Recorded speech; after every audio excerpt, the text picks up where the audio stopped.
weekend's Capitol Report. Pat McGuigan is here, and President Obama just gave his State of the Union address. Talk about how it was received, what people thought about it. I thought it was a speech basically made to his base, which is a little bit restive right now over some of his policies. It wasn't a deep attempt to reach the Republicans whose votes he's going to need, because it, in content, was a pretty polarizing speech. Advocacy of big government, a variety of new programs. He did give a shout out to Oklahoma, which was kind of nice, for the early childhood program, although there's some debate about that program's effectiveness. But he included a lot of points, 6,000 words. It was one of the longer State of the Union addresses. And you know, he stuck to his guns, both rhetorically and in terms of substance. He doesn't seem terribly interested in bringing budget discipline to the federal process. He wants to grow government. Okay, talk about Marco Rubio's response and his speech, the GOP's response, really. Yeah, people were kind of, I guess, focusing on the sip of water, and, you know, I think he just needed a drink of water, so he got one. That's what I think, yeah. Right. But on substance, I thought the counterpunch was decent. You know, it was not over the top. He congratulated the president for starting his second term, but he did counterpunch.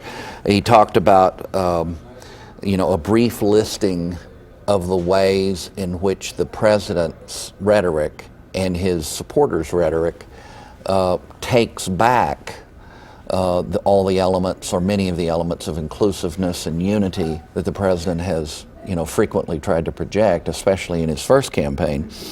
And he laid out the modest expectations of what government should be doing that reflect a conservative Republican perspective, which is, you know, security, meaning in our homes and in our workplaces, and national defense. And beyond that, you know, government's not supposed to do everything except provide this floor. I thought the language, at least, and the delivery too, about newborn children representing the hope, that's an example of, you know, high-minded rhetoric that I thought was effective. So I gave Rubio good points on the substance of the speech without picking too many fights with the president. It's the president's night, and the Republicans get to respond. Yeah, okay. Was there anything that surprised you, maybe that President Obama didn't talk about, or did talk about? Anything? He talked about so much. I was a little surprised. His staff has been doing a pretty good job, even in communicating with the Oklahoma media and myself, about the potential effect of sequestration on individuals, including in defense spending. And that was kind of glossed over, although he was talking about sequestration. He didn't focus a lot on the defense side. That's going to have a big impact in Oklahoma. I've done a lot of reporting on that. They may, in the end, pull back from that, but right now it looks like March 1 that's coming. I was also a little surprised that he didn't do maybe he thought it would be counterproductive, but I was kind of looking for a shout out to the Supreme Court for giving him his way on the Affordable Care Act.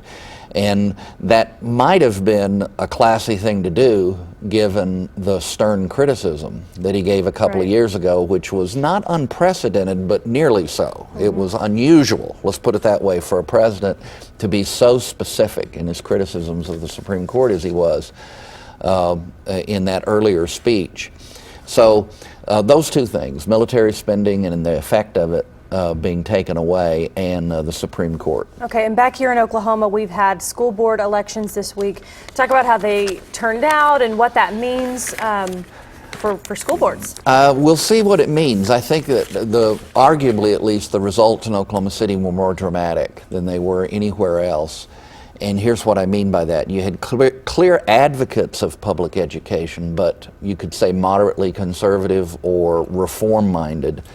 All three were elected, including the most significant being the chairman's election, where Angela Monson, the former state senator, certainly a respected person, was defeated narrowly by Lynn Harden. Turnout was very low, but Bob Hammock won on the north side of the city overwhelmingly. He probably ran a very effective campaign in what was an open seat, and then a young man, Justin Ellis, was elected in the heart of town. So you have 3 brand new members of the school board, reform-oriented and supportive of the A to F grading system, which has been controversial. There's been some controversy with it. Right, so stay tuned. Let's watch that. All right. Thanks so much, Pat McGuigan, and have a great weekend, folks.